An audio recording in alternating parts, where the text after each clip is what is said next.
अस्सलाम वालेकुम। उम्मीद है आप लोग ठीक ठाक होंगे। आज की वीडियो के अंदर हम राइजिंग टैलेंट बैच के ऊपर बात करेंगे। अपवर्क के ऊपर बेसिकली 4 किस्म के बैचेस प्रोवाइड किए जाते हैं। Number 1 is the rising talent batch, number 2 is the top rated batch, number 3 is the top rated plus batch, ये न्यूली इंट्रोड्यूस बैच है, and number 4 is the expert vetted, ये भी newly introduce batch है। तो 1 bye 1 मैं सब batches के बारे में आप लोगों को बताऊंगा, मगर आज की वीडियो में हम राइजिंग टैलेंट के ऊपर बात करेंगे। मैं आपको बताता हूं कि इसको अवेल करने के लिए आपके पास क्राइटेरिया क्या है, टिप्स एंड ट्रिक्स क्या हैं, आप लोगों को मैं ये भी बताना चाहूँगा। और दूसरे नंबर पे इसके बेनिफिट्स क्या हो सकते हैं अगर आपको ये बैच मिल जाता है। सबसे पहले इसके बेनिफिट्स की बात कर लेते हैं। अगर आप ये राइजिंग टैलेंट बैच अवेल कर लेते हैं तो आपकी जो फ़ी है वो रिड्यूस कर दी जाती है फीचर्स जॉब्स के ऊपर। नॉर्मली ये फ़ी 20% होती है जो अपवर्क डिडक्ट करता है, मगर अगर आपने राइजिंग टैलेंट बैच अवेल किया हुआ है और अगर आप एक फीचर्स जॉब के ऊपर अप्लाई करके उसको विन करते हैं तो आपकी जो फ़ी है वो सिर्फ 10% डिडक्ट होगी। द सेकंड बेनिफिट इज़, अगर आप इस राइजिंग टैलेंट बैच को अवेल कर लेते हैं तो आपको 30 कनेक्ट्स जो हैं वो फ्री में प्रोवाइड कर दी जाएंगी, जिनको यूज़ करके आप एक अच्छा प्रोजेक्ट विन कर सकते हैं। नंबर 3, आपको अपवर्क की चैट और टिकट सपोर्ट के साथ एक्सेस प्रोवाइड कर दी जाती है। नॉर्मली ये न्यू फ्रीलांसर्स को, न्यू मेंबर्स को ये एक्सेस अवेलेबल नहीं होती, मगर जो लोग राइजिंग टैलेंट बैच अवेल कर लेते हैं उनको चैट और सपोर्ट की फैसिलिटी प्रोवाइड कर दी जाती है, ताकि आप लोग अपवर्क की सपोर्ट के साथ बात करके अपने प्रॉब्लम को सॉल्व करवा सकें। अगर कोई किसी किस्म का भी क्वेश्चन हो तो अपवर्क की सपोर्ट बहुत ज़बरदस्त है, उनके साथ बात करके आप अपना प्रॉब्लम सॉल्व करवा सकते हैं। अब बात कर लेते हैं इसके क्राइटेरिया के ऊपर कि किस तरह से आप इसको अवेल कर सकते हैं। So first requirement of rising talent batches कि आपने अपवर्क का रेडीनेस टेस्ट कंप्लीट करना है। सो अपवर्क का रेडीनेस टेस्ट कंप्लीट करने के लिए सबसे पहले आपने अपनी प्रोफाइल पे जाना है अपवर्क के ऊपर, और अपवर्क की प्रोफाइल पे जाने के बाद यहाँ पर आपने फाइंड वर्क में आना है। फाइंड वर्क में आने के बाद यहाँ पर अपवर्क रेडीनेस टेस्ट का ऑप्शन आपको ड्रॉप डाउन में नज़र आएगा, जो कि यहाँ पर स्क्रीन पे भी आपको नज़र आ रहा है, अपर रेडीनेस टेस्ट। तो यहाँ पर क्लिक करेंगे तो आप अपर रेडीनेस टेस्ट दे सकते हैं। बड़े सिंपल से 10 MCQs होंगे, बड़ी आसानी के साथ आप इसको कंप्लीट कर लेंगे। तो अपर रेडीनेस टेस्ट आपका पास होना चाहिए, ये फर्स्ट क्राइटेरिया था। द सेकंड रिक्वायरमेंट इज़ कि आपने अगर किसी क्लाइंट के साथ कमिटमेंट की है एक प्रोजेक्ट की 1 मंथ में कंप्लीट करने की, तो आपने उसको 1 मंथ में ही कंप्लीट करना है। यानी कि आपके जो प्रोजेक्ट हैं वो टाइम पर कंप्लीट हुए होने चाहिए जिस टाइम पर आपने क्लाइंट के साथ कमिट किया है। This is the second requirement. Third number पे आपने अपनी प्रोफाइल को 100% कंप्लीट करना है with accurate skills and genuine work.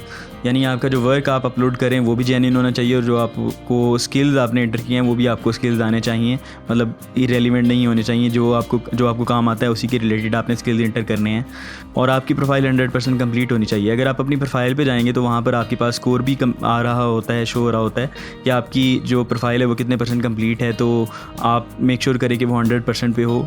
ये आप पोर्टफोलियो अपना अटैच करेंगे, अपनी एजुकेशन ऐड करेंगे, other experiences, profile picture, description, ये सारी चीज़ें जैसे जैसे आप कंप्लीट करते जाएंगे वैसे वैसे आपका जो प्रोफाइल का कंप्लीशन स्कोर है वो बढ़ता जाएगा। मेक श्योर करना है कि आप 100% पे हों। Keep your availability status up to date, meaning कि आपने जो अवेलेबिलिटी आपने अपनी सेट करनी है वो अवेलेबल होनी चाहिए। ऐसा नहीं है कि आप नॉट अवेलेबल शो करवा दें। सो इस अवेलेबिलिटी को सेट करने के लिए आपने यहाँ पर अपने अपवर्क पे आना है। अपवर्क पे आने के बाद यहाँ पर राइट साइड पे आपके पास शो हो रहा होता है अवेलेबिलिटी का ऑप्शन।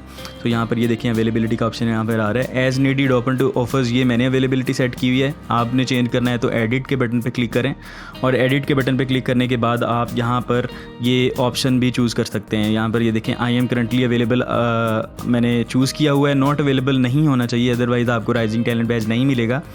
और अवेलेबल में मैं रिकमेंड करूँगा कि आप as needed open to offers वाला ऑप्शन जो है चूज़ करके सेव कर दें, तो आपकी जो अवेलेबिलिटी है वो सेट हो जाएगी और आप जो राइजिंग टैलेंट की बैच का क्राइटेरिया है वो मीट कर लेंगे। फिफ्थ रिक्वायरमेंट इज़ कि आपने रेगुलरली बेसिस पे प्रोजेक्ट्स के ऊपर प्रपोजल सेंड करते रहना है, यानी कि आप एक्सप्लोर करते रहें अपर प्लेटफॉर्म को अपने रेलिवेंट जॉब्स के लिए, और जैसे जैसे आपको वो जॉब्स मिलती रहें उनके ऊपर आप अप्लाई करते रहें। 6 नंबर पे अपवर्क की जो आपके पास टर्म्स और सर्विस हैं उनको आपने फॉलो करना है, उनको वायलेट नहीं करना, उनसे आउट जाके कोई काम नहीं। अपवर्क की टर्म ऑफ सर्विस अगर आप कंसीडर करना चाहते हैं, पढ़ना चाहते हैं, तो यहाँ पर टर्म ऑफ सर्विस का एक कंप्लीट आर्टिकल बना हुआ है, उसको आप जाके पढ़ सकते हैं। इसका लिंक भी मैं आपके साथ शेयर कर दूंगा, तो आपको इसके बारे में मज़ीद जो है वो आइडिया हो जाएगा। The last requirement of rising talent batch is के आपकी जो प्रोफाइल है वो पिछले 90 दिनों में एक्टिव होनी चाहिए, यानी लास्ट 90 डेज़ में आपकी प्रोफाइल एक्टिव होनी चाहिए, या फिर आपकी जो प्रोफाइल है 30 डेज़ जो है वो ओल्ड होनी चाहिए। So these are the requirements of getting the rising talent batch. So याद रखें ये कुछ क्राइटेरिया था राइजिंग टैलेंट बैच को अचीव करने का, मगर इसके अलावा भी अपवर्क आपकी डिफरेंट चीज़ों को एनालाइज करके आपको राइजिंग टैलेंट बैच प्रोवाइड करता है, जो कि उसने क्लियरली कहीं पे भी मेंशन नहीं किया हुआ।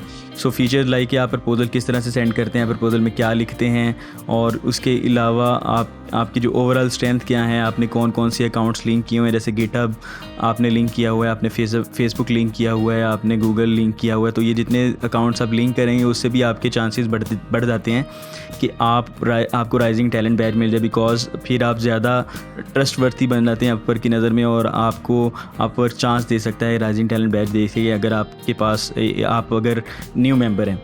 जो न्यू मेंबर क्वालिफाई कर जाते हैं उनको अपवर्क ईमेल सेंड करके इन्फॉर्म कर देता है कि आपको अपवर्क का राइजिंग टैलेंट बैच मिल गया है, और फिर आपकी प्रोफाइल के ऊपर शो होना शुरू हो जाता है। जिस तरह से ये यहाँ पर टॉप रेटेड बैच जो है वो मेरी प्रोफाइल के ऊपर शो हो रहा होता है, उसी तरह से आपके पास जो है वो राइजिंग टैलेंट बैच जो है वो शो हो जाएगा, जिससे बेसिकली आप जॉब्स के ऊपर अप्लाई करेंगे तो आपके जॉब्स को विन करने के चांसेस बढ़ जाएंगे। So I hope that you like this video. अगर आप मेरे YouTube चैनल पर न्यू हैं तो मेक श्योर करें कि इसको सब्सक्राइब कर लें और बेल आइकन पे भी क्लिक कर दें, ताकि आप लोगों को हर नई आने वाली वीडियो के लिए नोटिफिकेशन मिलता रहे। और मेरी ऐप को भी डाउनलोड कर सकते हैं, इसमें भी आपके लिए मैंने काफ़ी लर्निंग के लिए मटेरियल रखा हुआ है, जैसे क्विज़ और चैट की सपोर्ट भी मैं ऐड कर रहा हूँ, तो इसको भी आप डाउनलोड कर सकते हैं।